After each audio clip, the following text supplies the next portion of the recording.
Hi, everybody. I'm Tiffany Thoen.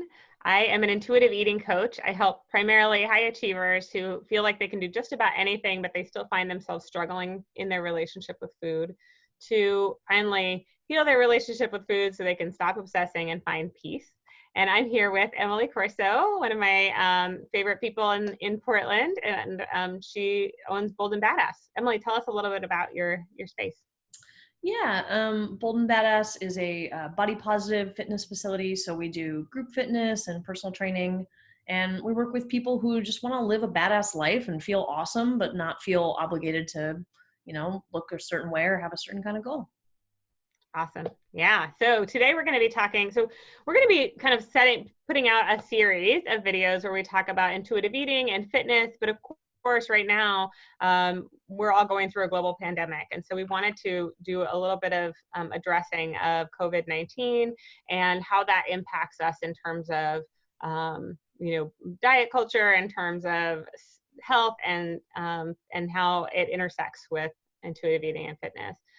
So today we really wanted to talk about, we've both been seeing on social media this idea that obesity is a risk factor for getting COVID-19. And we really just wanted to spend a few minutes debunking that and talking about why that's problematic. So I'd love to hear your thoughts, Emily. Yeah, I mean, definitely one of the first things I thought when I saw this is that this is another instance of weight stigma just making its way into science. And so it's not necessarily the case that is already true, that obesity is a huge risk factor in COVID-19, but also that as people hear that, it's going to make it more and more difficult for people who might know that they have a higher BMI to want to seek out healthcare. And so that was one of the first thoughts I had seeing this, is just that it could lead to people not getting the care that they need. Yeah, absolutely. I love that you point that out, because weight stigma definitely impacts access to quality healthcare, both in the aspect like you're talking about, where someone in a larger body may not want to access, go to their doctor because they're afraid that they'll be stigmatized around, that has something to do with their lifestyle, for example.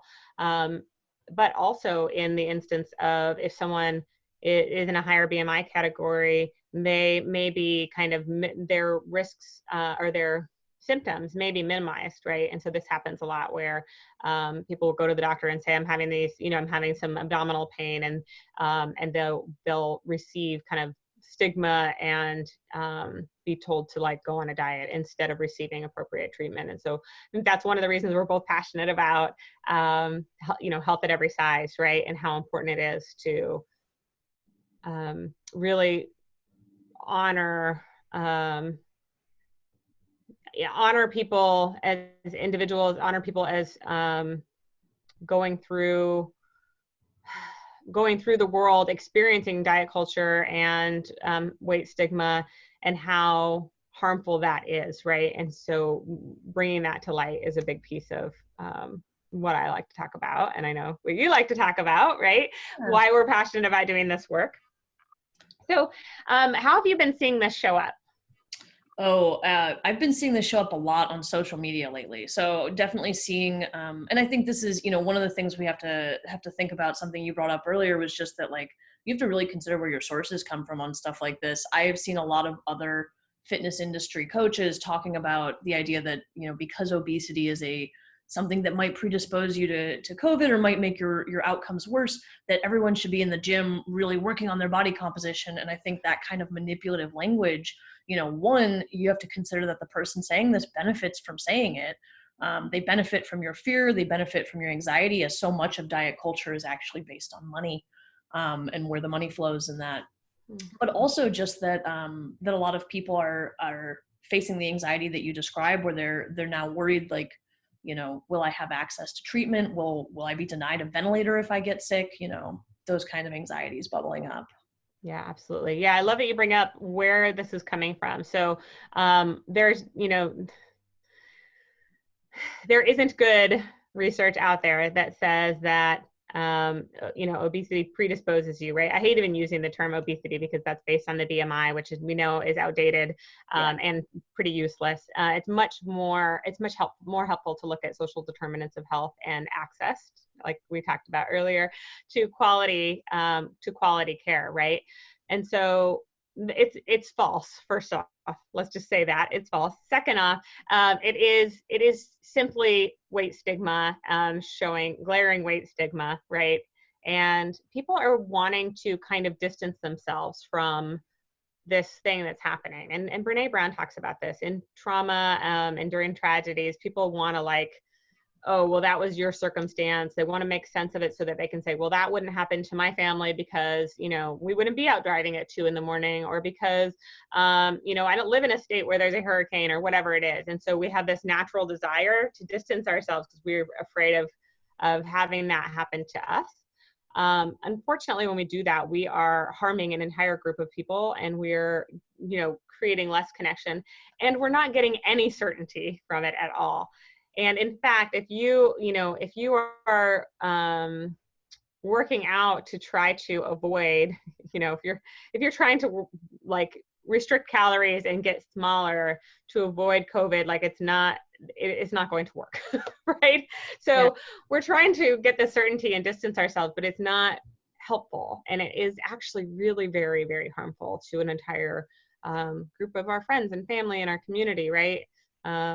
And I myself am I'm actually considered obese by the BMI scale. So, so that's stigmatizing me as well, right? Yeah, same here. I'm also considered obese by the BMI scale. It's just, I think it's one of those things where there's just going to be a lot of people struggling to make sense of this information and trying to figure out how it affects them. And the bottom line, as you and I have talked about so many times, is just that dieting doesn't actually make you healthier. It doesn't inherently make you healthier. And if anything, your body not having the resources to the food that it needs, to the resources it needs to fight off infection, could actually leave you more at risk. So especially rapid weight loss and just really trying to make those changes in general might not be the best thing for most people. Yeah, absolutely. I love that you bring this up. Weight cycling is actually associated with more with poorer health outcomes than simply being at a higher weight. So it's actually better for you to be consistently where you're at rather than weight cycling.